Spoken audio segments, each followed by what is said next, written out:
সিয়াম কিন্তু আমাদের সাথে কথা বলে, সিয়ামের একটা বার্তা থাকে, একটা মেসেজ থাকে, আমরা বুঝি না। আমি ফেসবুকে প্রচুর ভিডিও দেখি, রিল দেখি, ইউটিউবে প্রচুর শর্টস দেখি, আমি ওয়াজ শুনতে গিয়ে আওয়াজে চলে যাই, আমার ঠিক থাকে না। ওকে ফাইন, আমি নেট কানেকশন বন্ধ করে ফেলবো, খুব অসুবিধা হবে? এই শক্ত সিদ্ধান্তটা নিতে পারলে আপনার জীবনে ব্যাপক পরিবর্তন আনা সম্ভব। শেষ দশকের প্রত্যেক রাতে আল্লাহ তাআলা বহু মানুষকে জাহান্নাম থেকে মুক্তির ঘোষণা দেন, ডিসিশন নেন। আল্লাহ তাআলা চান বান্দার একটা বিনম্র অন্তর, চোখের পানি, দিলের দরদ ব্যথা। কত হতভাগা আছি আমরা, পুরো রমাদান চলে যায়, একটি বারের জন্য 5টা মিনিট আল্লাহর কাছে চোখের পানি ফেলে দোয়া করার সুযোগ আমাদের হয় না। আসসালামু আলাইকুম ওয়া রাহমাতুল্লাহি ওয়া বারাকাতুহু। সবাই ভালো আছেন? আলহামদুলিল্লাহ। এশার নামাজ এখন আমাদের হয় নাই। এশার নামাজ অবশ্য একটু দেরিতে পড়াই উত্তম।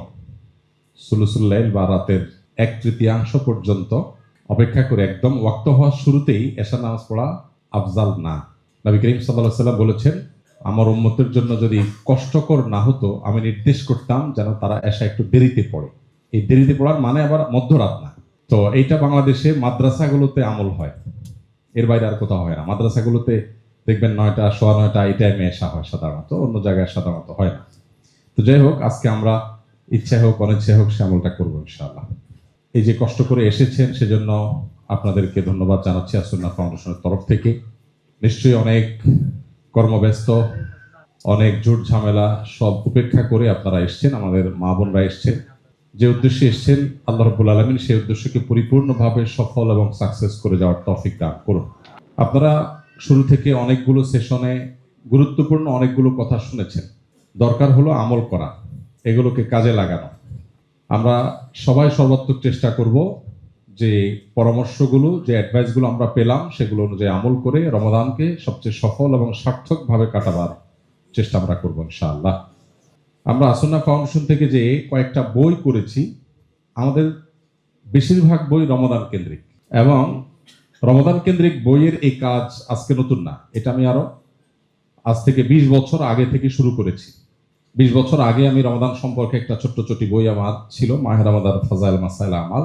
এই দীর্ঘ 20 বছর ধরে রমাদানকে প্রোডাক্টিভ করার জন্য, সফল করার জন্য নানামুখী প্রচেষ্টার মধ্য থেকে আমরা আসুন্নাহ ফাউন্ডেশন থেকে এই সর্বশেষ এসে রমাদান প্ল্যানার, মাহে রমাদানের সাথে শামল, তারাবির সালাতে কোরআনের বার্তা, এই বইগুলো করেছি। নিচে বোধহয় স্টলে পাওয়াও যাবে। আপনারা এগুলো মানুষের কাছে পৌঁছে দিবেন যাতে অন্য মানুষজন পড়ে এবং আমল করে আমাদের রমাদান যেন সার্থক হয়, সাকসেস হয়। আল্লাহ আমাদের সবাইকে সেই তৌফিক দান করুন।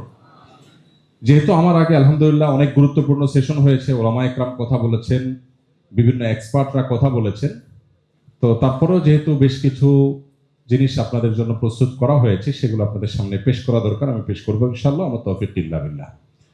প্রথম কথা হলো, রমাদান প্রোডাক্টিভ করতে হবে কেন? প্রোডাক্টিভ না করলে কি সমস্যা কেউ বলতে পারেন? রমাদানকে সাকসেস করার জন্য এত বিশেষ চেষ্টা দরকারটা কি? না করলে অসুবিধাটা কি? চমৎকার চমৎকার। ভাই বলেছেন যে নবী করিম সাল্লাল্লাহু আলাইহি ওয়াসাল্লামের সেই হাদিস আমাদের সবার জানা। জিবরিল আমিন এসে বলেছিলেন, বাউদা মান আদরাকা রমাদান ওয়া লাম ইগফার লাহ, যে রমজান পেল অথচ ক্ষমা পেল না, সে দূর হোক, ধ্বংস হোক। ব্যাপারটা খুব সিরিয়াস। জিবরিল নিজে থেকে কিছু বলেন না, আল্লাহর কাছ থেকে আনেন। প্রস্তাব দিয়েছেন জিবরিল, আর সম্মতি জ্ঞাপন করেছেন নবী করিম সাল্লাল্লাহু আলাইহি ওয়াসাল্লাম। কতটা সিরিয়াস! অতএব রমাদানকে যদি প্রোডাক্টিভ করা না যায়, রমাদানকে যদি সফল করা না যায়, সার্থক করা না যায়, তাহলে এটা অত্যন্ত ভয়াবহ বার্তার মুখোমুখি আমাদেরকে করে দিবে। যার কারণে বিষয়টা ফজিলতপূর্ণ বিষয়, পাইলাম না পাইলে না এরকম না। বিষয়টা ডু অর ডাই এর মতো। আমি রমাদানে যদি কিছু করতে না পারি, তাহলে আল্লাহর পক্ষ থেকে, আল্লাহর হাবিবের পক্ষ থেকে আমার জন্য কড়া সতর্কবার্তা আছে যে এত বড় সুযোগ পাওয়ার পরও হাতছাড়া করলে সে শুধু হতভাগাই নয়, তার জন্য দুর্ভাগ্য, তার জন্য সতর্কবার্তা এটা অবধারিত হয়ে যায়। তো এই জন্য প্রোডাক্টিভ রমাদান এটা আমাদের এমন এক লক্ষ্য যেটা আমাদেরকে অ্যাচিভ করতেই হবে, যেটা আমাদেরকে হাসিল করতেই হবে। আমরা চেষ্টা করব, নিয়ত করব, স্টেপ নিব। তৌফিক দাতা কে? আল্লাহ সুবহানাহু ওয়া তাআলা। আল্লাহ আমাদেরকে তৌফিক দান করুন। ছোট ছোট করে কয়েকটা বিষয় জানিনি। প্রথম কথা হলো রমাদান কি ও কেন। রমাদান কি, রমাদান মাসটা, এটার তাৎপর্যের জায়গাটা কি, পরিচয়টা কি, এবং রমাদানটা আল্লাহ তাআলা কেন দিয়েছেন। আপনারা একটা হাদিস শুনেছেন যে লাইলাতুল কদর আল্লাহ তাআলা এই উম্মতকে দিয়েছেন। এই উম্মতের যে বৈশিষ্ট্যগুলো আছে এর মধ্যে একটা হলো লাইলাতুল কদর এই উম্মতকে আল্লাহ দিয়েছেন। পূর্ববর্তী উম্মতদেরকে লাইলাতুল কদর দেওয়া হয়। লাইলাতুল কদরের এক রাতের ইবাদত 1000 মাসের ইবাদতের চাইতেও, 1000 মাসের চাইতে বেশি উত্তমের মানে কি লাখ মাস, সেটা বলা হয়নি। তার জ্ঞান কার?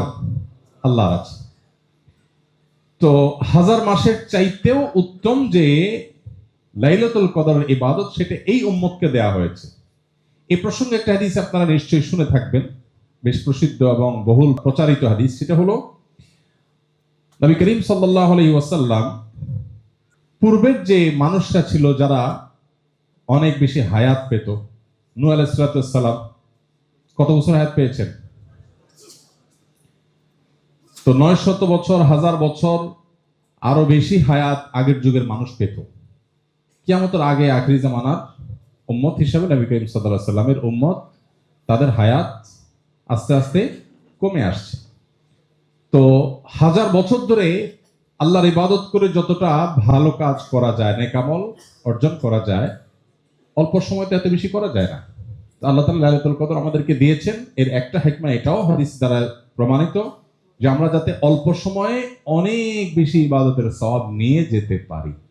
অতএব রমাদান আসছে আমাকে অল্প সময়ে বিপুল পরিমাণ সওয়াব আমার ঝুলিতে, আমার অ্যাকাউন্টে দিয়ে আমি যেন দুনিয়া থেকে যেতে পারি, সেই সুযোগটাকে আমাকে তৈরি করে দেওয়ার জন্য। সেই সাথে রমাদান আসছে আমাকে সারা বছর যে ক্ষতি, সেই ক্ষতিটা পুষিয়ে নেওয়ার জন্য। আমরা সারা বছর আমল ইবাদতের যে ঘাটতি তৈরি হয়, আমরা চাইলে রমাদানে আল্লাহ তাআলা সে আবহ তৈরি করে দিয়েছেন। শয়তানকে শৃঙ্খলাবদ্ধ করা হয়, জান্নাতের ডোর ওপেন করে দেওয়া হয়, জাহান্নামের দুয়ার বন্ধ করে দেওয়া হয়, অর্থাৎ ভালো কাজের একটা আবহ তৈরি হয়ে যায়। এই জন্য দেখবেন রমাদানে একজন আপদমস্তক খারাপ মানুষও তার মনোজগতে এক ধরনের পরিবর্তন হয়। পারলে শয়তানও মনে হয় একটু নেকামল করার চেষ্টা করে, এমন একটা ভাব। শয়তান নেকামল করবে না, কিন্তু এমন অবস্থা যে ঘুষখোরও ড্রয়ার খুলে বলে যে এখন রোজা আছি, তো এখানে রেখে দেন, পরে নেব, ইফতারের পরে নেব। তো ঘুষখোর পর্যন্ত রোজা রেখে টাকা ধরতে চিন্তা করে। তার মানে আল্লাহ তাআলা একটা আবহ তৈরি করে দিয়েছেন রমাদানের মাধ্যমে, যাতে আমরা সারা বছরের ক্ষতি পুষিয়ে নিতে পারি। আমি যখন মাদ্রাসায় পড়ি, ছাত্র জীবনে, অনেক আগের কথা, আমার আব্বার এক বন্ধু ছিলেন, ওনার কাপড়ের দোকানে রমজানের আগে যখন মাদ্রাসা বন্ধ হতো, আমি হাফেজ না, তারাবির জিম্মাদারি নেই আমার, তো ওনার দোকানে বসে ওনার একটু হেল্প করতাম। তো ঈদের আগের দিনগুলোতে মনে আছে, রমজান মাসে বিশেষ করে আপনার সন্ধ্যার খানা ইফতারের পরে আর খাওয়ার টাইম নেই, রাত 10টা 11টা বেজে গেছে। বললাম, চাচা খাবেন না? আরে বেটা, খানা কত খাবি, কালকে খাবি সারাদিন, আজকে চান রাত, আজকে কামাই করতে হবে, সব মাসে তো উপার্জন হয় না। তো রমাদান মাসটা হলো কামাইয়ের মাস, আমরা এটাকে বানাই নিছি খাওয়ার মাস। আমাদের বাণিজ্য মন্ত্রণালয় সংশ্লিষ্ট যে সমস্ত ডিপার্টমেন্টগুলো আছে, যারাই যখন সরকারে থাকুক, বেচারাদের রমজানের আগে থেকে চ্যালেঞ্জ থাকে যে খাবার দাবার সব ঠিক মতো মজুদ আছে, বারবার করে বলতে হয়, কারণ মানুষ খাওয়ার জন্য প্রস্তুত হইতেছে। যেখানে পুরো রমজানের সারা দিনে খাবারের অপশনই নেই, সেখানে খাবার তো অন্য দিনের চাইতে একটু কম লাগা, অন্য মাসের চাইতে একটু কম লাগার কথা, কিন্তু রমজানে তার চাইতে কম হয় না বেশি লাগে? বেশি লাগে। আমাদের রমজানের প্রস্তুতি মানে কি? ছোলা, চিনি, বেগুন, বেসন, যা যা লাগে এই আইটেমগুলো কিনা, এ হলো রমজানের প্রস্তুতি। মহিলাদের রমজানের প্রস্তুতি কি? যত রকমের আইটেম লাগে সেগুলো জোগাড় তারা করছে, আর পুরুষরা বাজার করছে। এগুলো আমাদের রমজানের প্রস্তুতি। রমাদান কি এবং কেন আসছে, এটা হয়তো থিওরিক্যালি আমরা অনেকেই জানি, বাস্তবতা হলো সুযোগটাকে আমরা বেশিরভাগ মানুষ কাজে লাগাতে পারি না। আল্লাহ আমাদের সবাইকে এটাকে কাজে লাগাবার তৌফিক দান করুন।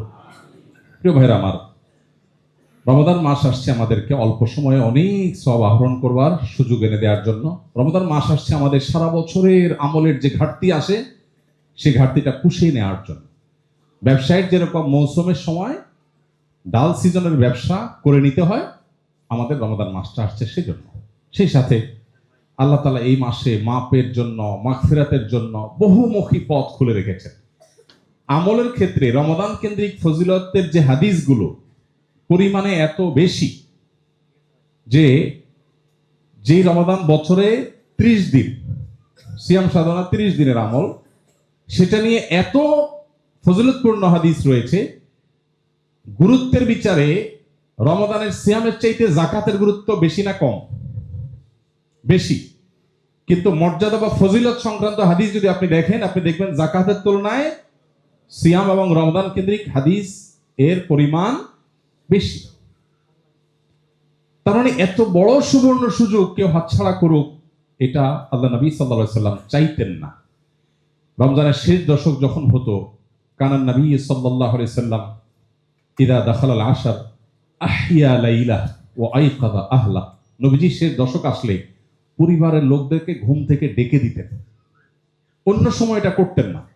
উনি তাহাজ্জুদ পড়তেন, পরিবারের সদস্যরা কারোর তৌফিক হলে পড়তেন, কারোর তৌফিক না হলে না পড়তেন, কিন্তু রমাদানের শেষ দশকে উনি সবাইকে ডেকে তুলে দিতেন। কারণ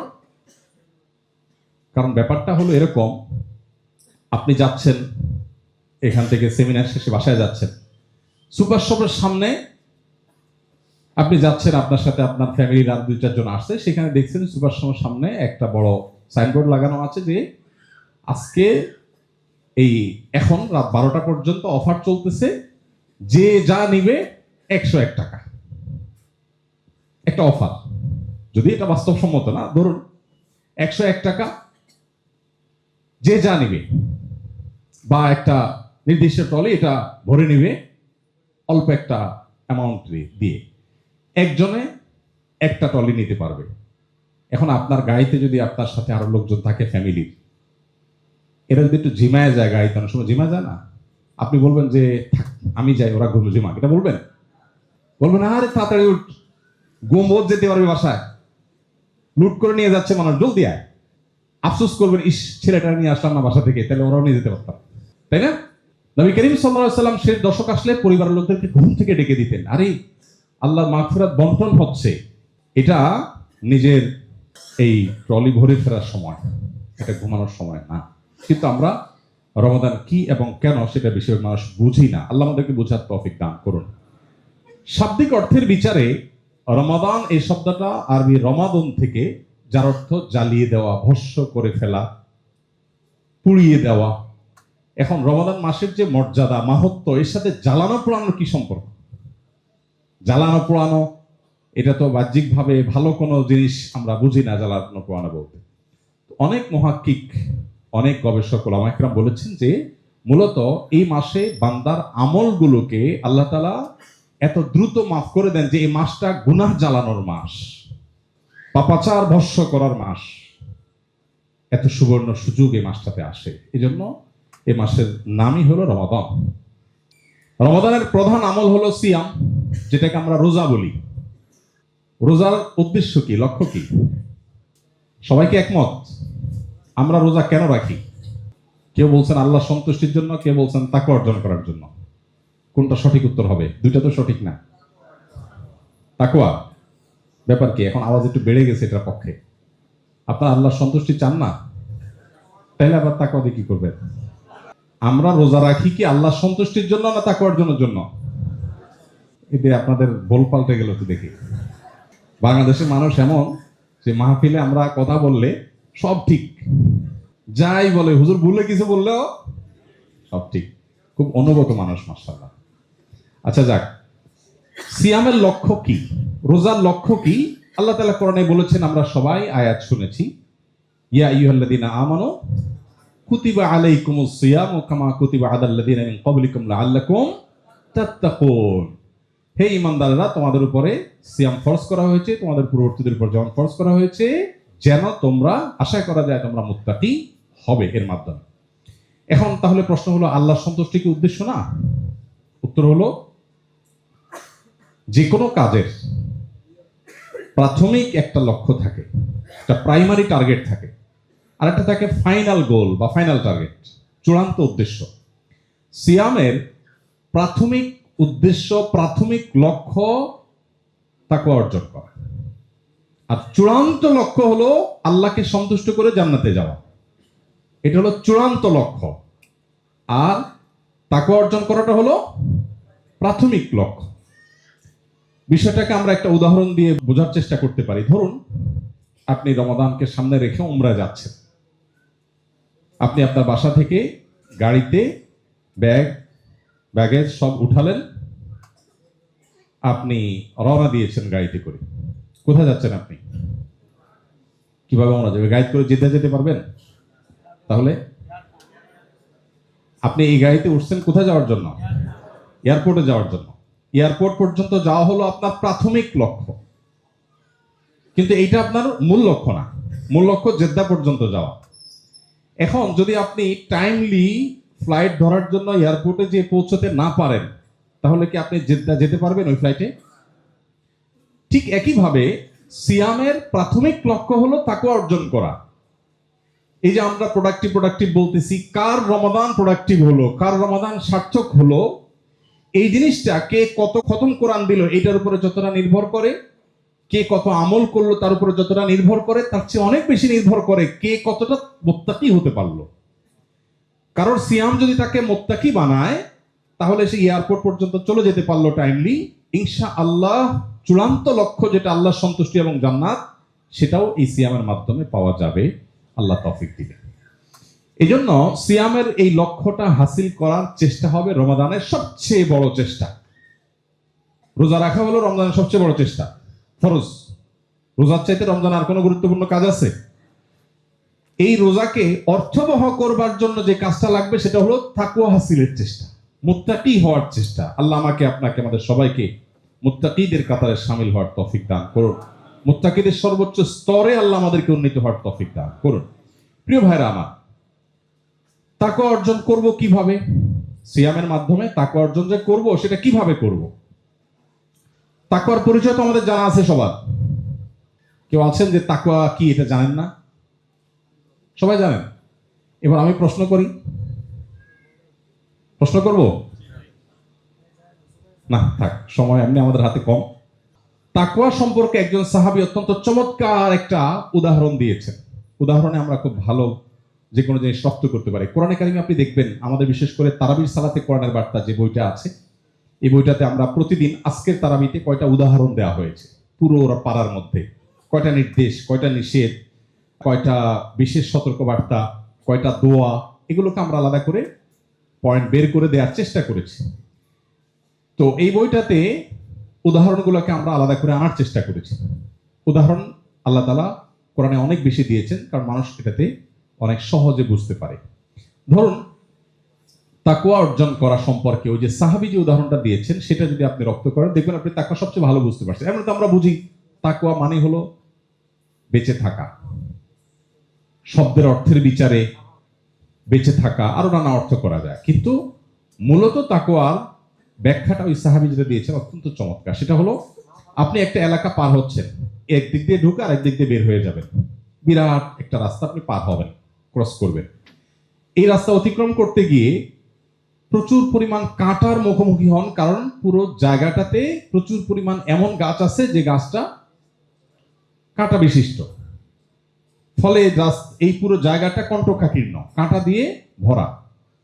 এই জায়গাতে যাওয়ার সময় আমাদের প্রত্যেকটা মানুষের সতর্কতা সর্বোচ্চ পর্যায়ে থাকবে। আমরা চেষ্টা করব যাতে কাঁটা বিদ্ধ না হয়। কোনোভাবে যদি কাঁটা বিদ্ধ হয়ে যায়, যেহেতু পুরো এলাকাটাই কাঁটায় ভরা, আমি চাইলেও পরিপূর্ণ শতভাগ কাঁটা মুক্ত থাকা কঠিন।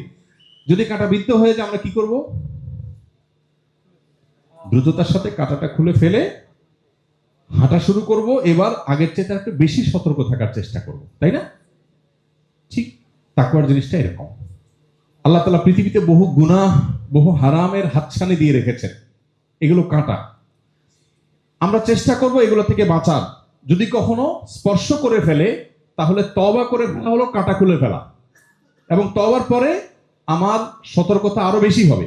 বাস এই এক্সারসাইজটাকেই তাকওয়া বলা হয়।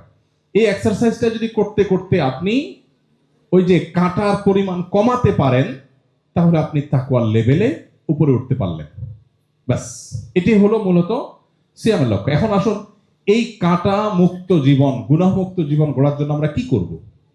আমার আগে ফাহিম আপনাদেরকে পরিবেশ সম্পর্কে, আশপাশটা এনভায়রনমেন্ট সম্পর্কে বলেছে, সে কথা এখানেও চলে আসবে। আল্লাহ তাআলা কোরআনে কারিমে বলেছেন, ইয়া আইয়ুহাল্লাযীনা আমানুত্তাকুল্লাহ ওয়া কুনু মা'আস সাদিকিন, হে ঈমানদাররা তাকওয়া অবলম্বন করো আর সাদিকদের, সত্যবাদীদের সাথে থাকো, মুত্তাকিদের সাথে থাকো। তার মানে এই সঙ্গ এবং পরিবেশটা মানুষকে অনেক বেশি প্রভাবিত করে, ফলে এই জিনিসটা আমাদের জন্য খুব গুরুত্বপূর্ণ। আসুন আমরা কয়েকটা পয়েন্ট দেখে নেই তাকওয়া অর্জনের জন্য আমরা কি কি করব। নাম্বার 1, গুনাহমুক্ত জীবন গড়ার অভ্যাস করা। এটা অভ্যাসের ব্যাপার, যে আমি ধীরে ধীরে গুনাহমুক্ত জীবন গড়ব। অভ্যাস গড়ার জন্য অনেকগুলো স্টেপ আমরা নিতে পারি, যার যার মতো প্ল্যান তৈরি করতে পারি। আমরা রমাদান প্ল্যানার আপনাদের জন্য করেছি। রমাদান প্ল্যানার রমাদান উপলক্ষে আপনার আত্মীয়স্বজনকে হাদিয়া দেন, উপহার দেন, এবং পরিবারের সদস্যরা কম্পিটিশন করে পূরণ করেন, যে পুরো প্ল্যানার পূরণ হবে, মাস শেষে আমরা হিসাব নিয়ে বসবো কার কি অ্যাচিভমেন্ট। এই প্ল্যানিং এর অংশ হিসাবে আমি কি কি গুনাহের সাথে জড়িত আমার মোবাইলের নোটে আমি লিখে রাখি। আমার রুমে, আমার ডায়েরিতে একান্তে, যেখানে আমি শুধু দেখবো, মানুষের কাছে গুনাহ প্রকাশ করা নিষেধা দিছি, সো আমি আমারটা লিখে রাখবো। তালিকা যখন করব, তখন আমার মুখ দিয়ে, অন্তর দিয়ে আমার কি কি বদভ্যাস আছে আমি লিখে ফেলি। এই রমাদানে একটা একটা করে বদভ্যাস আমি ধরে ধরে, যে আমি এইটা আমি আমার জীবন থেকে দূর করবই করব। আপনি যদি চূড়ান্তভাবে চেষ্টা করেন, আল্লাহ তাআলা কোরআনে কারিমে বলেছেন, ওয়াল্লাযীনা জাহাদু ফিনা, যারা আমার রাহে মুজাহাদা করে, সংগ্রাম করে। সাধারণ চেষ্টাকে মুজাহাদা বলে না। যারা আমার রাহে আসার জন্য সংগ্রাম চালায়, আল্লাহ বলেছেন, লানাহদিয়ান্নাহুম সুবুলানা, আমি অবশ্যই তাদেরকে দেখাবো আমার দিকে আসার বহু পথ। সে আসতে চাইবে, আল্লাহ একটা পথ দেখাবেন না, সুবুলানা, সাবিলের বহু বচন, বহু পথ আল্লাহ দেখাবেন। এই জন্য আপনি আগে সিদ্ধান্ত নেবেন যে আমি গুনাহমুক্ত জীবন গড়ব, এবং তার জন্য চেষ্টা করবেন। ওই যে আপনি নোট করলেন যে আমার এই এই অভ্যাস আছে, নোট করার পর আপনি টার্গেট নিলেন যে আমি এই গুনাহ থেকে বাঁচার জন্য কি কি স্টেপ নিতে হবে। এই স্টেপগুলো আপনাকে অবলম্বন করতে হবে। এভাবে করে করে আস্তে আস্তে মানুষ গুনাহ থেকে বাঁচার চেষ্টাটা করতে হয়, শুরুটা করতে হয়। এরপর আসুন দ্বিতীয়ত, পরিবেশ নিশ্চিত করা। আপনার গুনাহ মুক্ত থাকার জন্য অনুকূল পরিবেশটা গুরুত্বপূর্ণ। আপনি চাইলেও গুনাহ থেকে বাঁচতে পারবেন না যদি পরিবেশ আপনার জন্য প্রতিকূল হয়। এই জন্যই খুঁজে খুঁজে খুঁটে খুঁটে অনুকূল পরিবেশটা নিশ্চিত করবার চেষ্টা আমাদেরকে করতে হবে, যে আমি কিভাবে গুনাহ থেকে বেঁচে থাকার পরিবেশটা তৈরি করতে পারি। আপনার বাসা হবে মুত্তাকি, পরহেজগার, আল্লাহ ভীরু এই মানুষগুলোর আশেপাশে। আপনার ফ্যামিলির সাথে সম্পর্ক হবে ওইরকম ফ্যামিলির যারা তাকওয়াতে অনেক আপার ক্লাসে আছে, যারা আপনার চাইতে অনেক উপরে দিনের দিক থেকে, সেই ফ্যামিলির সাথে আপনার ফ্যামিলি উঠা বসা হবে। আপনার বাচ্চাদের বন্ধু হবে ওই বাচ্চারা যে বাচ্চাদের মধ্যে কোনো বাজে অভ্যাস নেই, যে বাচ্চারা খুবই ভদ্র, যে বাচ্চারা আল্লাহকে চিনে, যে বাচ্চারা আখিরাতকে বুঝেছে। বিশেষ করে আমরা এখন যে বিশ্ব বাস্তবতার মুখোমুখি, চতুর্পাশে ওই যে গুনাহের কাঁটা, হাজার হাজার গুনাহের কাঁটা পরিকল্পনা করে এমন ভাবে সেট করা হয়েছে, এটা গাছের কাঁটা মতো না যে র্যান্ডম পড়ে আছে, বরং আমাকে এই কাঁটা ফোটাবার জন্য নানান আয়োজন আছে। এখান থেকে বাঁচাটা সহজ বিষয় না। গতানুগত কিছু কাজ, একটু নামাজ পড়লেন, রোজা রাখলেন, একটু হজ যাকাত দিলেন, একটু দাড়ি রাখলেন, একটু মহিলারা পর্দা করলেন, এই কাজগুলো অনেক কঠিন কাজ না।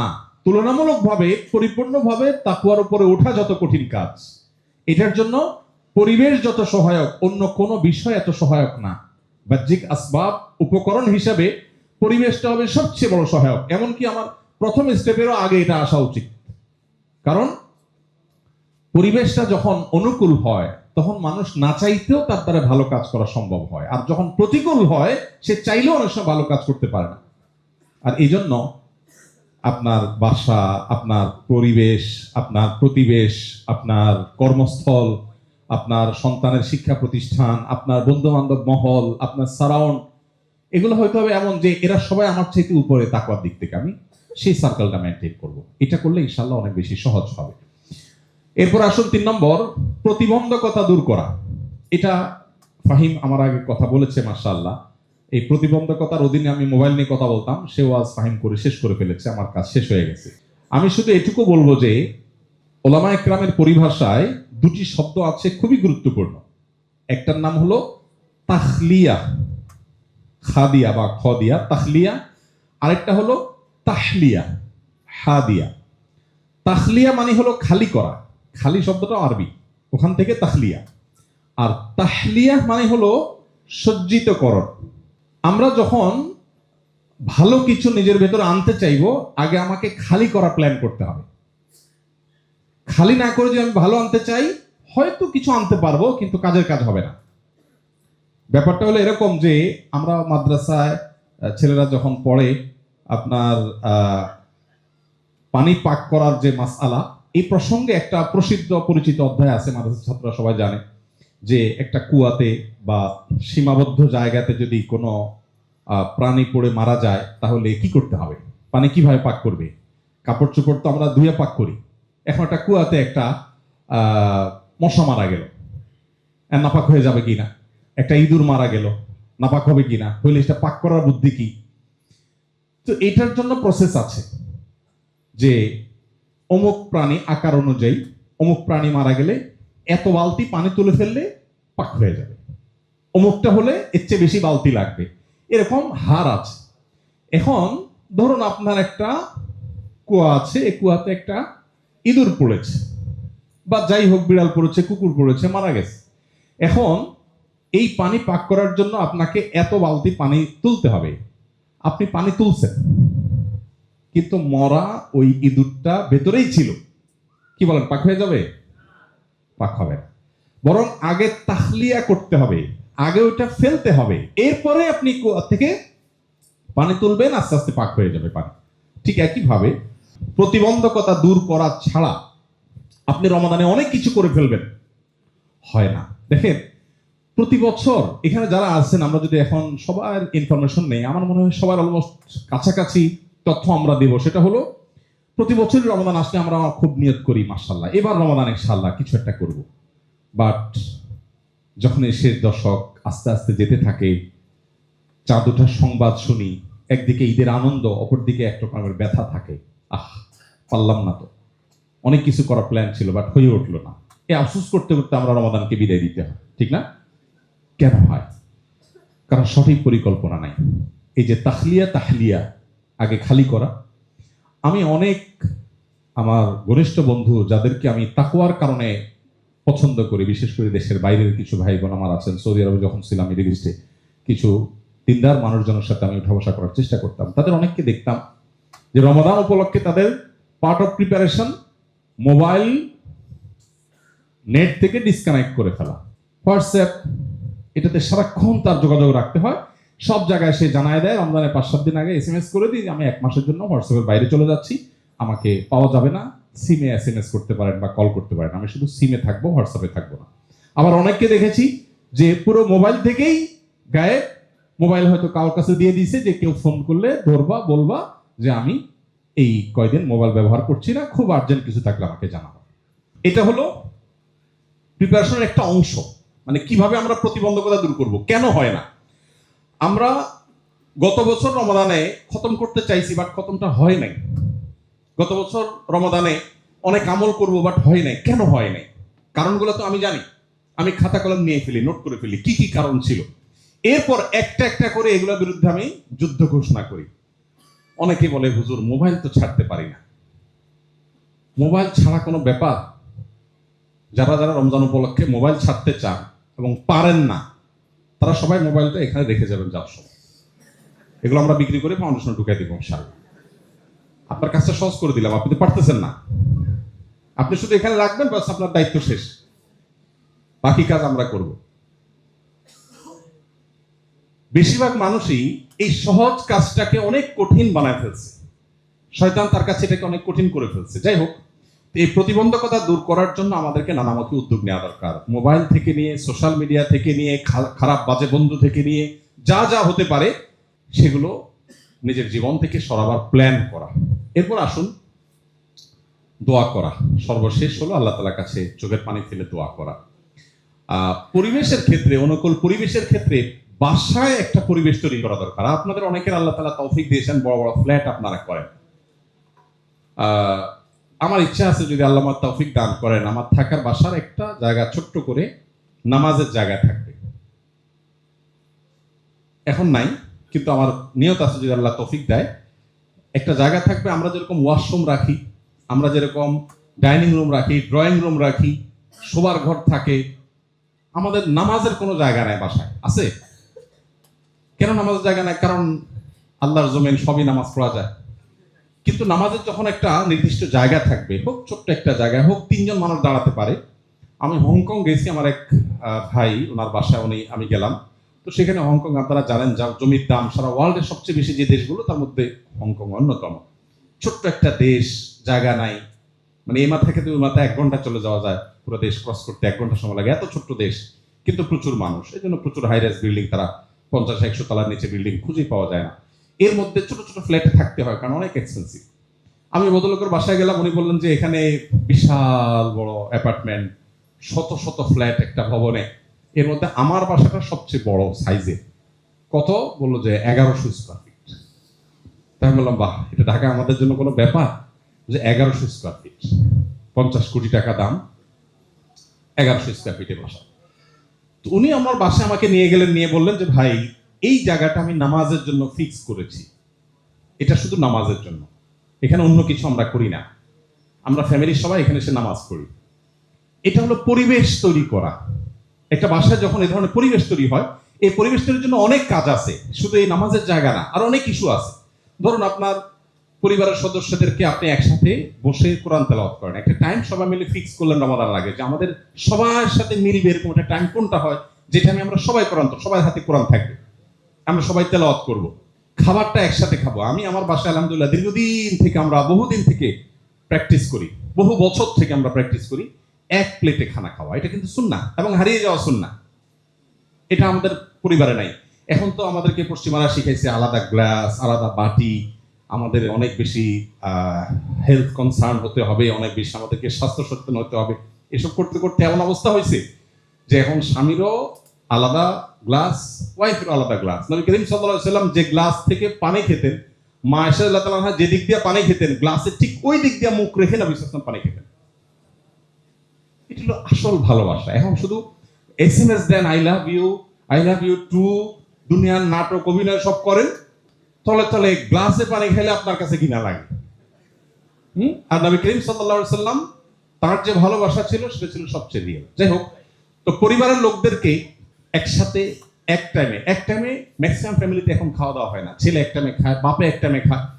আমাদের বাসায় আমরা চেষ্টা করি আলহামদুলিল্লাহ, দিনের বেলায় এক একজন এক এক জায়গায় থাকো, ঠিক আছে, হয় না, আর রাতের বেলা সবাই একসাথে, সকালের নাস্তা সবাই একসাথে।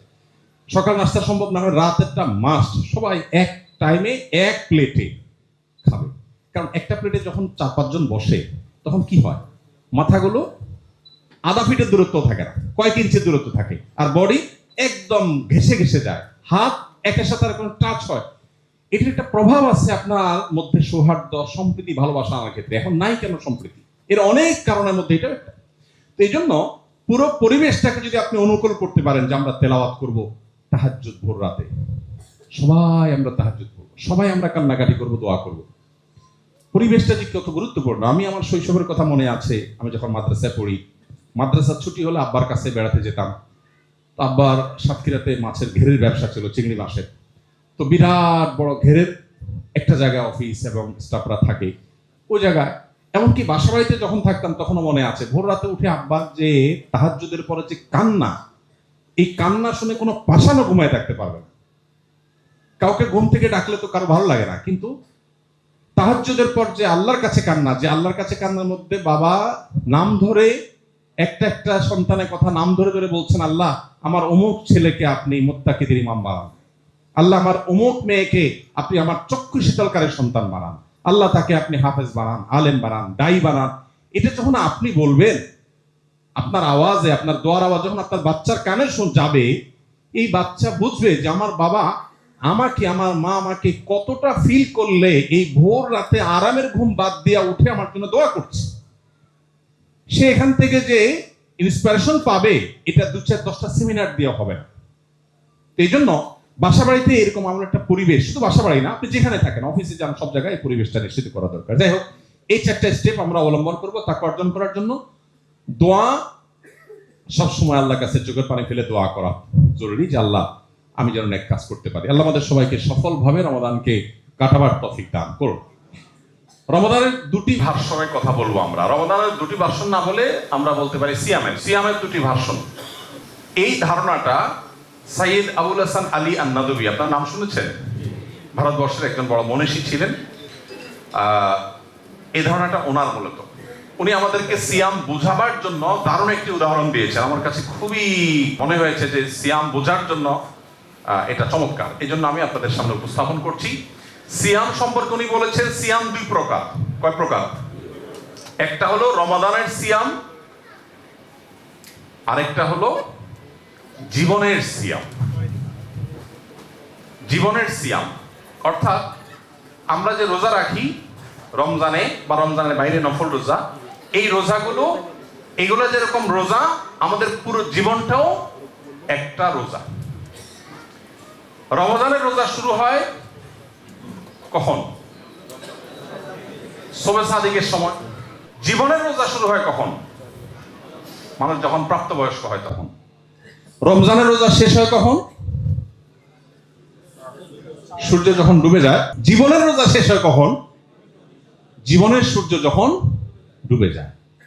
রমজানের রোজা যদি ভেঙে যায় তাহলে সেটা আবার রেখে দিতে হয়, রিকভার করতে হয়।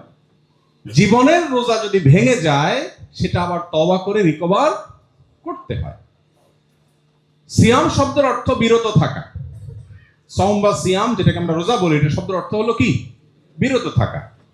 ভোগবাদী পৃথিবীতে কোথাও আপনাকে বিরত থাকতে খুব একটা বলা হবে না। সব বিজ্ঞাপনে বিলবোর্ড গুলো আপনাকে ভোগের কথা বলবে, বাচ্চা থেকে নিয়ে বুড়ো পর্যন্ত।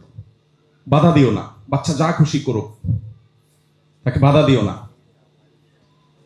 তারপর নানাভাবে আমাদেরকে প্রত্যেককে লাগামহীন করে দেওয়া হচ্ছে আজকে পৃথিবীতে। আর ইসলাম আমাদেরকে শত শত বাইন্ডিংস দিচ্ছে, এটা খাওয়া যাবে না, ওইটা ধরা যাবে না, এদিকে যাওয়া যাবে না, ওইদিকে যাওয়া যাবে না।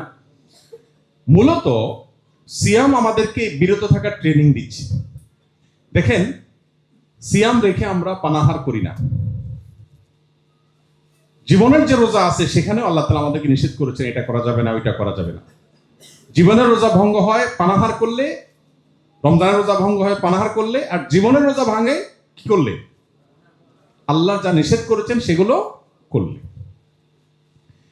এখানে একটা চমৎকার উদাহরণ তিনি আরেকটু আগ বেড়ে দিয়েছেন, সেটা হলো জীবনের রোজার সাথে রমজান রোজার একটা অদ্ভুত পরিণতিগত মিল আছে। সেটা কি? সেটা হলো, ধরেন আমি বিশেষ করে গ্রামে বড় হয়েছি, গ্রামীণ পরিবেশে আমার জানা আছে, শহরেও এটা হয়। কোনো ফ্যামিলিতে ধরেন ছোট ছোট বাচ্চারা রোজা রাখে আগে থেকে একটু অভ্যাস করার জন্য। আপনার 2টা ছেলে একসাথে প্যারালালি রোজা রাখছে। একজন রোজা রেখে 10টা-11টার দিকে আর তার ক্ষুধা সহ্য হচ্ছে না। সব ফ্যামিলিতে এরকম ছেলেপেলে আছে না, একটু ভোজন বিলাসী বা আপনার ক্ষুধা কাতরে বেশি। তো সে 10টা-11টার দিকে আর সহ্য হচ্ছে না, মার কাছে যায়, বাপের কাছে যায়, দাদির কাছে যায়, দাদার কাছে যায়, ভাইয়ের কাছে যায়, আমি আর পারতেছি না, আমি আজকে ভেঙে ফেলবো। তো খুব বেশি পিড়াপিড়ি করলে বাসায় মুরব্বীরা বলে কি, ঠিক আছে থাক, তোমার উপর তো রোজা ফরজ না, চেষ্টা করো, ভেঙে ফেলো। এই ছেলে ভাঙার পর কি খায়? সাধারণত 10টা-11টার দিকে মুসলমানদের ঘরে রোজার মাসে কি থাকে? ভাত থাকে ভোর রাতের বাসিটা, মাছ থাকলে বাছা টুকরাগুলো থাকে, আর গোশত রান্না করলে হাড্ডিগুলো থাকে, সবকিছু বাছাটা থাকে, তাই না? এই ছেলে খাইছে, ক্ষুধার কষ্ট দূর হয়ে গেছে, এটা ঠিক, কিন্তু খুব ভালো কিছু খায় না এসে। তার সাথে আরেক ভাই যে রোজা রয়েছে, সে যদি রোজা রেখে দেয় তারও কষ্ট হচ্ছে, কিন্তু সে স্ট্রাগল করবে, সে চ্যালেঞ্জ নিচ্ছে, না আমি রাখবো। তখন তার মুখ দুপুরের পর আস্তে আস্তে ফ্যাকাশে হয়ে যায়, মা মায়া করে, বাবা মায়া করে, দাদা মায়া করে, রোজা রাখতে তার কষ্ট হচ্ছে, সবাই আদর করে। একটা পর্যায়ে যখন সূর্য ডুবার কাছাকাছি হয় তখন কি হয়? তখন যে রোজা ভেঙে ফেলেছিল তার ডিউটি কি হয় সাধারণত? গ্রাম হলে হাঁস মোরগ ধরো, মোমবাতি চেরাগ নিয়ে আসো, হারিকেন জ্বালাও। এখন তার হারিকেনের দিক নাই। ছোট পিচ্ছি বাচ্চা থাকলে, দুধের বাচ্চা কাচ্চা থাকলে ওইটারে ধরো। আর এখানে ইফতারের কোনো আইটেম আনা নেওয়া করা লাগলে সেগুলো করো। আর যে ছেলেটা কষ্ট করে রোজা রাখে, ওর অবস্থা কি থাকে ইফতার এক মুহূর্তে? জীবনে প্রথম রোজা রাখছে, ছোট মানুষ, ফ্যামিলির সবাই তাকে আদর করে বসা। এই তো আর আধা ঘন্টা, আর 20 মিনিট, আর 10 মিনিট, আদর আদর, কদর আর কদর, নানান রকমের। এই আজানটা দিতে না দিতেই এই একজন খেজুর আগায় দিচ্ছে, কেউ হয়তো শরবত আগায় দিচ্ছে, নানাভাবে তার আয়োজন চলছে। এদিকে যেটা 10টা-11টার দিকে রোজা ভেঙে ফেলছিল, ওইটার অবস্থা কি হয়? ওইটা সব ফ্যামিলিতে একরকম হয় তা আর বলছি না, বাকি মোস্ট অফ দ্য কেস এরকমই হয় যে ওরে দৌড়ের উপর রাখা, তুমি এখানে কি করতেছো? তুমি বাচ্চা ধরো, ও কাঁদতেছে, ওখানে ধরো, যা চুলাটা বন্ধ করো, ওই কাজটা করো, বেচারা দৌড়ের উপরে থাকে। সেও ইফতার খায়, বাট তাজা এবং প্রথম দিকের ইফতার না, কিছুক্ষণ পর সে আস্তে ধীরে কিছুটা বাচ্চাটা খায়। তাহলে সকালে খাইলো সেটাও বাসিটা, সন্ধ্যায় খাইলো সেটাও বাচ্চাটা খাইলো। কিন্তু সে সাইদ আবুল হাসান রহমতুল্লাহ আলাইহি এই উদাহরণ দিয়ে বলছেন, জীবনের রোজা যারা ভেঙে ফেলে, দূর এত হালাল হারাম বাজ বিচার করে চলে না, পারি না, ভাল লাগে না, দেখা যাবে আল্লাহ মাফ করবে, মোজ মাস্তি করে নেই। জীবনের রোজা যারা ভেঙে ফেলে তারা দুনিয়াতে একটু মোজ মাস্তি করে, কিন্তু এটা ওই বাসি খাবারের মতো, খুব বেশি উপভোগ্য না। সে যদি মুসলমান হয়, জান্নাতেও হয়তো একসময় যাবে, কিন্তু সেটা অনেক পরে। পক্ষান্তরে যে কষ্ট করে রোজা রাখে, তার কষ্ট হয় ঠিক, কিন্তু জীবনের সূর্য যখন ডুবতে যায়, তার যখন ইফতারের সময় হয়, তখন আল্লাহর পক্ষ থেকে ফেরেশতা আসে, তাতানাজ্জালু আলাইহিমুল মালাইকা। আল্লাহর পক্ষ থেকে ফেরেশতা আসে এবং এসে বলে, আল্লাহ তাখাফু ওয়ালা তাহজানু ওয়া আবশিরু বিল জান্নাতিল্লাতী কুনতুম তুআদুন। জান্নাতি মানুষের মৃত্যুর আগ মুহূর্তে সে টের পায় সে কোথায় যেতে যাচ্ছে, তার গন্তব্য কোথায় হচ্ছে। তাকে ফেরেশতারা ওয়েলকাম করতে থাকে, আদর যত্ন শুরু হয়ে যায়। আল্লাহ তাআলা আমাদেরকে রমাদানের রোজার পাশাপাশি জীবনের রোজাটাকেও সঠিকভাবে রাখার তৌফিক দান করুন। রমাদানের রোজা আমাদেরকে বার্তা দেয় যে আমাদের সমগ্র জীবনটাও একটা রোজা। অতএব শুধু পানাহার বর্জন না, সমগ্র জীবনে, পুরো জীবনে আমরা তাকওয়া চর্চা করব, আল্লাহর বাধ্যগত থাকবো, আল্লাহর হুকুমের বাইরে চলবো না, মুত্তাকি হয়ে নিজের জীবনকে গড়ে তুলবো। আল্লাহ আমাদের সবাইকে সে তৌফিক দান করুন। চলুন তাহলে সিয়ামের দুটি ভার্সন সম্পর্কে আমরা জানলাম। সিয়াম যেহেতু মূলত শব্দের অর্থই হলো বিরত থাকা, আপনারা লক্ষ্য করবেন সিয়াম রেখে আমরা 3টা জিনিস বর্জন করি, মানে সিয়ামের মূল স্ট্রাকচার ঠিক করবার জন্য। কি কি? পান, আহার, যৌনতা। পৃথিবীতে যত অপরাধ সংগঠন হয়, বেসিক্যালি এই 3টা জিনিসকে 2টা জিনিসের মধ্যে আনা যায়। এক হলো খুনবৃত্তি, আরেকটা হলো যৌনবৃত্তি। এগুলোর কারণে যত খুন খারাপি, রাহজানি, ডাকাতি, মানুষ হত্যা, মানুষের ক্ষতি করা, শত্রুতা, মামলা মোকদ্দমা, গালি যা হয়, most of the case mainly এই 2টা জিনিসকে ঘিরে হয়। সিয়াম রমজান মাসে বলছে তুমি এটাকে কন্ট্রোল করো। সিয়াম কিন্তু আমাদের সাথে কথা বলে, সিয়ামের একটা বার্তা থাকে, একটা মেসেজ থাকে, আমরা বুঝি না। দেখুন রমজান মাসে আপনি যখন রোজা রাখেন, রোজা রাখার পর আপনার জন্য দিনের বেলা যে পানাহার করা, এই পানাহার করাটা তো বেসিক্যালি হালাল খানা, তো অন্য সময় খাওয়া হালাল, তাই না? হালাল খাবার, হালাল পানীয়, ক্ষুধাও আছে আবার খাবারও আছে, কিন্তু আপনি খাচ্ছেন না। ইফতারের সময় হয়ে গেছে, সূর্য ডুবার জন্য অপেক্ষা করছেন, ক্ষুধাও আছে খাবারও আছে, আপনি খাচ্ছেন না। এমনকি একা কোনো কক্ষে আছেন, কেউ দেখছে না, কোনো সিসি ক্যামেরাও নাই, সেখানেও আপনি খাচ্ছেন না। যে লোকটা আস্ত একটা চিটার, বাটপার, সত্য কথা জীবনেও বলে না, সেও কিন্তু রোজা রেখে রুমের দরজা আটকায় খায় না, খায়। সব জায়গায় বাটপারি করলেও রোজা রেখে বাটপারি। এই জন্য হাদিসে কুদসিতে আল্লাহ তাআলা বলেছেন, আস-সাওমু লি, রোজাটা আমার জন্য একান্তে বান্দা নিবেদন করে, ওয়া আনা আজজি বিহি, এজন্য এর বিনিময়টা আমি নিজে দেব। এখন সিয়ামের মধ্যে এক ধরনের নিষ্ঠা আছে যেটা অন্য অনেক ইবাদতে এনশিওর করা খুব কঠিন। সিয়ামের নিষ্ঠা নিশ্চিত করা এটা খুবই সহজ, এটা জটিল কিছু না। শুধু সিয়াম থেকে বার্তাটা নেওয়া যে আমার সামগ্রিক জীবনেও তো আল্লাহ আমাকে দেখছেন, তাহলে আল্লাহ নিষিদ্ধ কাজ আমি কিভাবে করি? এই বার্তাটা যদি আমরা নিতে পারি এবং জীবন পরিবর্তন করার সংকল্পটা করতে পারি, ইনশাআল্লাহ আমাদের সিয়াম এবং রমাদান সার্থক। আল্লাহ আমাদেরকে তৌফিক দান করুন। চলুন, সময় একেবারে শেষের দিকে। রমাদান জীবন গঠন করবার জন্য এবং সার্থক করবার জন্য ছোট ছোট কয়েকটা পরামর্শ। নাম্বার 1, গুনাহ মাফের সুবর্ণ সুযোগ হিসাবে আমি যেটা বলেছি, নোট করে ফেলা এবং ডিসিশন নেওয়া, গুনাহের পথ বন্ধ করে দেওয়া। আমি ফেসবুকে প্রচুর ভিডিও দেখি, রিল দেখি, ইউটিউবে প্রচুর শর্টস দেখি। আমি ওয়াজ শুনতে গিয়ে আওয়াজে চলে যাই, আমার ঠিকঠাক থাকে না। ওকে ফাইন, আমি নেট কানেকশন বন্ধ করে ফেলবো। খুব অসুবিধা হবে? কিছু অসুবিধা হবে। আমি বড় কিছু পাওয়ার জন্য কিছু অসুবিধা আমাকে মানতেই হবে। এই শক্ত সিদ্ধান্তটা নিতে পারলে আপনার জীবনে ব্যাপক পরিবর্তন আনা সম্ভব। তাহলে গুনাহ মাফের যে সুযোগ, এক হলো গুনাহ মুক্ত থাকা, আর হলো গুনাহ মাফ করানো। মাফ করানোর সুযোগ এজন্য যে বিশেষ করে শেষ দশকে নবী সাল্লাল্লাহু আলাইহি ওয়াসাল্লাম বলেছেন, ওয়ালিল্লাহি ওয়াতাকাউ মিনান নার ওয়া যালিকা ফি কুল্লি লাইলা। শেষ দশকের প্রত্যেক রাতে আল্লাহ তাআলা বহু মানুষকে জাহান্নাম থেকে মুক্তির ঘোষণা দেন, ডিসিশন নেন। এখন আমি জানি যে আমার ডিসিশন কি হলো না হলো, আদৌ আমি সেটার মধ্যে পেলাম কিনা। এর জন্য দরকার কি জানেন? আল্লাহ তাআলা চান বান্দার একটা বিনম্র অন্তর, চোখের পানি, দিলের দরদ ব্যথা। কত হতভাগা আছি আমরা, পুরো রমাদান চলে যায়, একটি বারের জন্য 5টা মিনিট আল্লাহর কাছে চোখের পানি ফেলে দোয়া করার সুযোগ আমাদের হয় না। আমি বলি এই জন্য, আমাদের রমজান 4 জিনিসের নাম। বাঙালি বা আমাদের সাবকন্টিনেন্ট, এমনকি ওয়ার্ল্ড ওয়াইড মুসলমানদের এখন অবস্থা দাঁড়িয়েছে এই যে রমজান মানে 4 জিনিস: রোজা রাখা, তারাবি পড়া, ইফতার করা, সাহারি করা। এই 4 জিনিসে রমজান সীমাবদ্ধ। আমরা যে মাহে রমজানের সাথে শামল বইটা লিখেছি, এই বইটা আপনারা একদম ছোটি বই, 1 নিমিষে পড়ে ফেলতে পারবে। এই সাথে শামল কিন্তু রমাদানের। এই সাথে শামলের মধ্যে কিন্তু 5 ওয়াক্ত নামাজ বলি না আমরা, কারণ এটা রমাদানের না, এটা 7 বছরের। আপনি দেখেন, আপনি 4টা কাজকে রমাদান বানিয়ে ফেলেছেন। এর বাইরে যে আরো অনেক কাজ আছে, আমরা অনেকে জানিও না। এই জন্য গুনাহ মাফের সুযোগ হিসাবে রমাদানের যখন সামগ্রিক সব আমলগুলোকে আমি আনবো এবং গুনাহ মাফের জন্য সর্বোচ্চ চেষ্টা করব, ইনশাআল্লাহ বিইজনিল্লাহ রমাদান আমার জীবনে বড় ধরনের ছাপ রেখে তারপর যাবে। তৃতীয়ত, যেটা একটু আগেও শুনলেন আপনারা ফাহিমের বক্তব্য থেকেও, যে বিবাদ বর্ষা থেকে বেঁচে থাকার নির্দেশনা আলাদা করে আছে রমজানকে কেন্দ্র করে।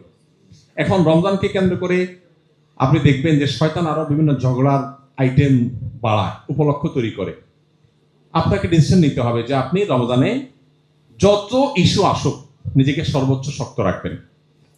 বাসা বাড়িতে, বিশেষ করে কর্মস্থলে, যে সমস্ত জায়গাগুলোতে আমাদের বর্ষা হয়, এই বর্ষা বিতর্কগুলো এগুলো ছাড়ার একটা প্রশিক্ষণ। আপনি রমজান পুরো মাস যদি ট্রাই করেন, রমজানের পরে দেখবেন কারোর সাথে ঝগড়া করার আগে দেখবেন হঠাৎ একটু বাধা আসছে, কারণ আপনি তো রমজান ধরে স্ট্রাগল করছেন, অভ্যাস করছেন। আচ্ছা, এর পাশাপাশি কোরআনের সাথে সময় কাটানো। কোরআনের সাথে আমাদের হাতে একেবারে সময় নাই। কোরআনের সাথে সময় কাটানোর জন্য অনেকগুলো প্ল্যান আছে। এর মধ্যে একটা পরিকল্পনা হলো যে আপনি কোরআনটা বিশুদ্ধ করে তেলাওয়াতের জন্য কোন একটা স্টেপ নেবেন। আসুন্নাহ ফাউন্ডেশন থেকে আমরা এই বছর রমাদান উপলক্ষে একটা ভিডিও তৈরি করেছি গত 1 বছর ধরে। ওস্তাদ হুসাইন আল মাদানী, একজন যিনি মদিনা ইউনিভার্সিটি অনার্স করেছেন এবং মসজিদে নববীর টিচার ছিলেন কোরআনের, ওনাকে দিয়ে ভিডিওটা তৈরি করা হয়েছে। এবং এই ভিডিওগুলো রমাদান উপলক্ষে পয়লা রমজান থেকে 25 বা 27 রমজান পর্যন্ত, 25 বা 27টা ভিডিও, 27 রমজান পর্যন্ত 10 থেকে 15 মিনিট সময় যাবে। এখন যার তেলাওয়াত সহি না, সে যদি পরিপূর্ণভাবে এটা ফলো করে, ইনশাআল্লাহ আশা করা যায় যে তার অনেকটা হেল্পফুল হবে। যদি এটার জন্য ফিজিক্যালি শেখা অনেক বেশি গুরুত্বপূর্ণ এই অনলাইনে শেখার চাইতে, অনলাইনে কিছুটা হেল্প করবে আপনাকে অন্তত অ্যাটলিস্ট। তো আরো কোনো অপশন আপনার কাছে থাকতে পারে, সেটা আপনাকে করা। দ্বিতীয়ত হলো অর্থ বুঝে পড়া। আমি কোরআন সম্পর্কে আগে বলেছি, ফ্যামিলিতে কোরআন টাইম ঘোষণা দেওয়া। বেশিরভাগ ফ্যামিলিতে এখন যদি কোরআন তেলাওয়াত হয়, একটা রোগ হয়ে গেছে, সেটা হলো যে সবাই আস্তে আস্তে তেলাওয়াত করে। আমরা শৈশবে মনে আছে গ্রামে মা চাচিদের গুনগুন করে কোরআন তেলাওয়াত শুনতাম আমরা। এখন শোনা যায়? এখন সবাই উনি জাস্ট দেখে মনে মনে পড়ছেন। কোরআনের আওয়াজ এটা শয়তানের জন্য যে কত ভয়ঙ্কর আঘাত, এটা আমরা যদি বুঝতাম তাহলে চিৎকার করে কোরআন তেলাওয়াত করতাম। যদিও চিৎকার করে কোরআন তেলাওয়াত করতে বলা হয় না, বিশেষ করে অন্য কারো ডিস্টার্ব করে কোরআন তেলাওয়াত করতে বলা হয় না। বাসার সবাই মিলে একটু আওয়াজ দিয়ে কোরআন তেলাওয়াত করেন, শয়তান সেখানে প্রবেশ করে না। সূরা বাকারা একটু আওয়াজ দিয়ে তেলাওয়াত করেন, ইনস্ট্যান্ট দেখবেন আল্লাহর কুদরত, যে শয়তান এবং শয়তানি এই বাচ্চাদের যে অ্যাবনরমাল দুষ্টামি, এগুলোর জন্য আমি তো বহুবার দেখেছি সূরা বাকারা চালু করে দেওয়ার পরে বা তেলাওয়াত শুরু করে দেওয়ার পরে আওয়াজ করে মনে হচ্ছে আগুনে পানি দিয়ে দিয়েছে। তো বাসা বাড়িতে একে তো একটা সময় কোরআন তেলাওয়াত করা, দ্বিতীয়ত হলো কোরআন একটু উচ্চস্বরে সরবে যাতে শোনা যায় সেভাবে তেলাওয়াত করা, তৃতীয়ত বিশেষ করে তারাবিকে কেন্দ্র করে আমরা যে বইটা লিখেছি তারাবির সালাতে কোরআনের বার্তা, আপনি বাসায় আজকের যে পারা তেলাওয়াত হবে সেটা সামারিটা আমরা একটু সব মিলে 10 মিনিট সময় লাগবে না, 3-4টা পৃষ্ঠা মাত্র আমরা একটু আলোচনা পর্যালোচনা করে নিই। আজকে তুমি করবা, কালকে আমি করব, কালকে মেয়েটা করবে, ছেলেটা করবে, গ্রুপ স্টাডি করা, একটা পরিবেশ তৈরি হয়। আমি চেষ্টা করি আমার বাসায় আলহামদুলিল্লাহ।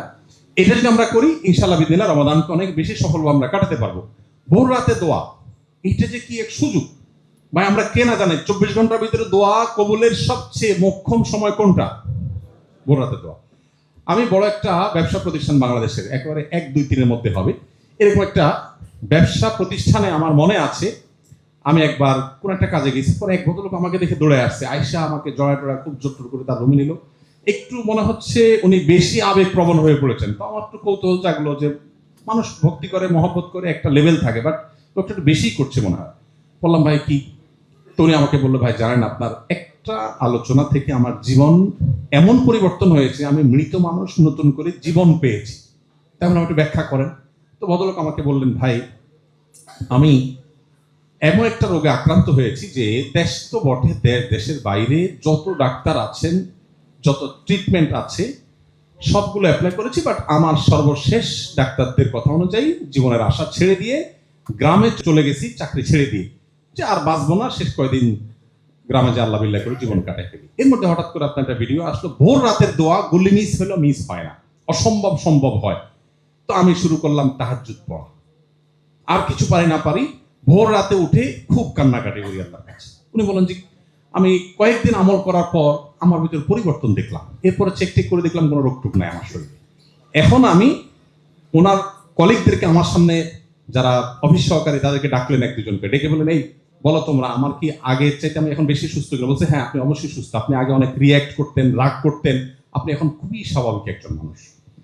ভোর রাতের দোয়া গুলি মিস হলেও গুলি মিস হয় না, হতে পারে এই দোয়া মিস হওয়ার সম্ভাবনা খুবই কম, কিন্তু সারা বছর আমরা এই টাইম ঘুমায় থাকি, সকালে অফিস আদালত থাকে, তাহাজ্জুদ পড়া হয় না। রমজানে তো আপনি সারি খেতে উঠেনি, কেন শুধু সারি খেয়ে আপনি ফজর নামাজ চলে যাবেন? আপনি 5টা মিনিট রাখেন, সাহারির আগে আপনি দোয়া করবেন। দেখেন বেশিরভাগ মানুষ হয় কি রমজানে শেষ মুহূর্তে সাহারি খাওয়া সুন্নত আমরা জানি, কিন্তু শেষ মুহূর্তে সাহারি খাওয়ার মানে এই না যে মুয়াজ্জিন আর আপনার মধ্যে কম্পিটিশন চলবে। মুয়াজ্জিন মাইক নিয়ে ঘড়ির দিকে তাকাবে, 3, 2, 1, এখন সে আজান হাঁকবে, আর আপনি এদিকে খাওয়া শেষ মুহূর্তে একেবারে পানিটা বাকি আছে, ট্যাবলেটটা বাকি আছে, ব্রাশটা বাকি আছে, মানে আপনি আর মুয়াজ্জিন কম্পিটিশন করবেন। এই লেভেলে শেষ সময় সাহারি খাওয়া সুন্নত না ভাই। নবী করিম সাল্লাল্লাহু আলাইহি ওয়াসাল্লাম শেষ মুহূর্তে সাহারি খেতে উৎসাহ দিয়েছেন, কিন্তু এর মানে এই না যে এত দেরি করা। এই জন্য যথাসম্ভব অন্তত কয়েক মিনিট আগে সাহারি শেষ করা। আপনি 5টা মিনিট দোয়া করেন, পুরো বাসা নিরিবিলি পরিবেশে অন্ধকারে কেবলামুখী দোয়া করেন, 2 রাকাত 4 রাকাত নামাজ পড়েন। এই সুযোগটা সারা বছর হয় না, কিন্তু এই রমজানে আমি 30 দিন যদি আল্লাহর কাছে চোখের পানি ফেলে দোয়া করি, আরে মাগফিরাতের জন্য এটাই সবচেয়ে বড় সুবর্ণ সুযোগ। আরো তো অনেক চাওয়া আছে আল্লাহর কাছে। ইফতারের আগে দোয়া করা, ইফতারের আগে তো আমরা হুলস্থুল করি, এটা বলার অপেক্ষা রাখে না। আমরা জাল হাদিস বানায় নিয়েছি, রমজানে খাওয়ার কোনো হিসাব নেই। রমজানে খাওয়ার হিসাব তো আরো কড়া হওয়ার কথা, যে আল্লাহ যদি বলে বান্দা দিনের বেলা খাওয়াই বন্ধ করে দিয়েছে আর তোমার বাজেটই বাড়াই দিয়েছি, তুমি আরো উল্টা আরো ধরা খাওয়ার সম্ভাবনা। ইফতারের আগে খাবার নিয়ে ব্যস্ত হই, ঠিক আছে ভাই আমরা অনেক আইটেম খাই, 5-10 মিনিট আগে একদম রেস্ট্রিক্টিভ, যা হয়েছে হয়েছে, চুলায় হয়েছে বন্ধ করে দাও, 10 মিনিট সবাই আমরা দোয়া করবো চোখের পানি ফেলে। এই জিনিসগুলোকে আমাদের সিরিয়াসলি দেখা উচিত। আসলে না হওয়ার কারণে দেখা যায় ওই তাড়াহুড়া চলে যায়। ইফতার করেন আর আজানের জবাব দেন মাগরিবের, কয়জন আছেন? ম্যাক্সিমাম মানুষ আমরা মিস করি, একটু চেষ্টা করলে করা সম্ভব। ইতিকাফ করা, রমজানের সবচেয়ে মজা হলো শেষ দশকে। আমাদের দেশে প্রথম দশকে মসজিদ ফিল আপ হয়ে, বারান্দা ফিল আপ হয়ে রাস্তায় কার্পেট বিছানো লাগে। দ্বিতীয় দশক হলে বারান্দার মুসল্লি আর থাকে না, কার্পেট গোছায় ফেলে মুয়াজ্জিন সাহেবরা, এখন ভেতরে চলে আসে মুসল্লি। আর শেষ দশক আসলে একদম ক্রিম যেগুলো ওয়াক্তিয়া মুসল্লি ওইগুলো থাকে, আর বাকি অতিরিক্ত গুলো ঝরে পড়ে যায়। অথচ রমজানের স্বাদটাই হলো শেষে।